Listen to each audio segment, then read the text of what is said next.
Diabetes আসলে খুবই common এবং দেখা যায় যে প্রত্যেকটা ঘরে ঘরেই কিন্তু এখন ডায়াবেটিসের রোগী পাওয়া যায়।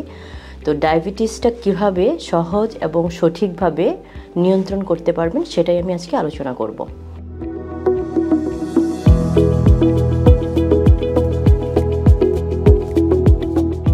আসসালামু আলাইকুম, আমি ডক্টর রিতা তাহের, গাইনি প্রসূতি এবং বন্ধ্যাত্ব মায়েদের বিভিন্ন সমস্যা নিয়ে কাজ করছি কোনাবাড়ি ল্যাবেট হসপিটাল এবং আরিভা ডিজিটাল ডায়াগনস্টিক সেন্টারে।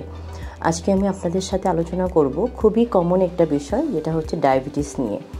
ডায়াবেটিস আসলে খুবই কমন এবং দেখা যায় যে প্রত্যেকটা ঘরে ঘরেই কিন্তু এখন ডায়াবেটিসের রোগী পাওয়া যায়। তো ডায়াবেটিসটা কিভাবে সহজ এবং সঠিকভাবে নিয়ন্ত্রণ করতে পারবেন সেটাই আমি আজকে আলোচনা করব। ডায়াবেটিস নিয়ন্ত্রণের জন্য আসলে আমি যেটা আপনাদের সাথে আলোচনা করব সেটা হচ্ছে আপনারা 4টা ডি ফলো করবেন।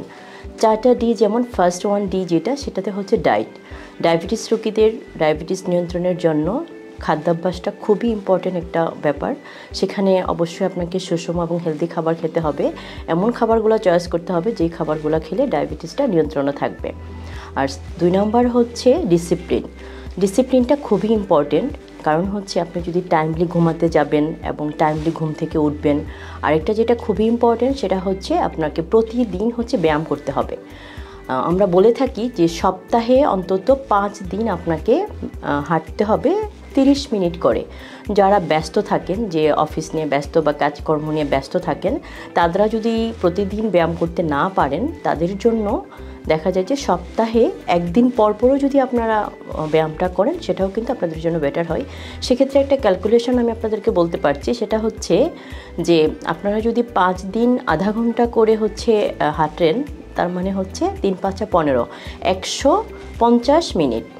তো যারা ব্যস্ত তারা যদি পরপর 5 দিন একটানা হচ্ছে ব্যায়াম করতে না পারেন, তাদের ক্ষেত্রে একদিন পরপর কিন্তু আপনারা এক্সারসাইজটা করতে পারেন। সেক্ষেত্রে আপনারা 30 মিনিট না হেঁটে 50 মিনিট হাঁটতে হবে। তো ডিসিপ্লিনটাও কিন্তু খুবই ইম্পর্টেন্ট। আর 3 নাম্বার ডি যেটা, সেটা হচ্ছে ড্রিম। আর আমরা তো আসলে জেগে জেগে হচ্ছে স্বপ্ন দেখতে পারি না, আমাদেরকে ঘুমাতে হয় এবং ঘুমানোর পরেই কিন্তু আমরা আসলে স্বপ্ন দেখি। তো ঠিক সাউন্ড স্লিপ আপনাকে দিতে হবে। অ্যাটলিস্ট প্রত্যেক দিন মিনিমাম আপনাকে 6 ঘন্টা করে ঘুমাতেই হবে। আর সব শেষে যেটা বলবো সেটা হচ্ছে ড্রাগ। তার মানে হচ্ছে ডায়েট, ডিসিপ্লিন, স্লিপ মানে হচ্ছে ড্রিম, আর 4 নম্বর ডিটা হচ্ছে ড্রাগ।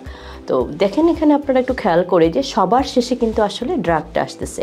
তার মানে কি, ডায়াবেটিস নিয়ন্ত্রণের জন্য ড্রাগের চেয়ে বেশি ইম্পর্টেন্ট সেটা হচ্ছে আপনার হেলদি লাইফ, আপনার খাবার দাবার এবং হচ্ছে ডিসিপ্লিন, এগুলা। তো ডায়েটের ক্ষেত্রে আমরা যেটা চয়েস করে থাকি সেটা হচ্ছে ওরাল এবং হচ্ছে ইনজেক্টেবল।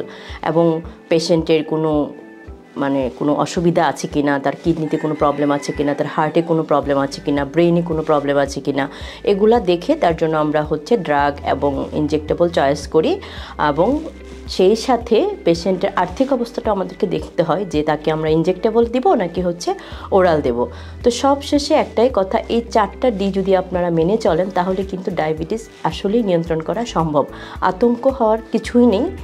ডায়াবেটিস এই 4টার ডিসিপ্লিন, ডায়েট, স্লিপ এবং হচ্ছে ড্রাগ, এই 4টা যদি আপনারা মেনটেন করেন, তাহলে কিন্তু খুব সহজেই আপনারা ডায়াবেটিসটা নিয়ন্ত্রণ করতে পারবেন। তো সবাই ভালো থাকুন, সুস্থ থাকুন। আল্লাহ হাফিজ।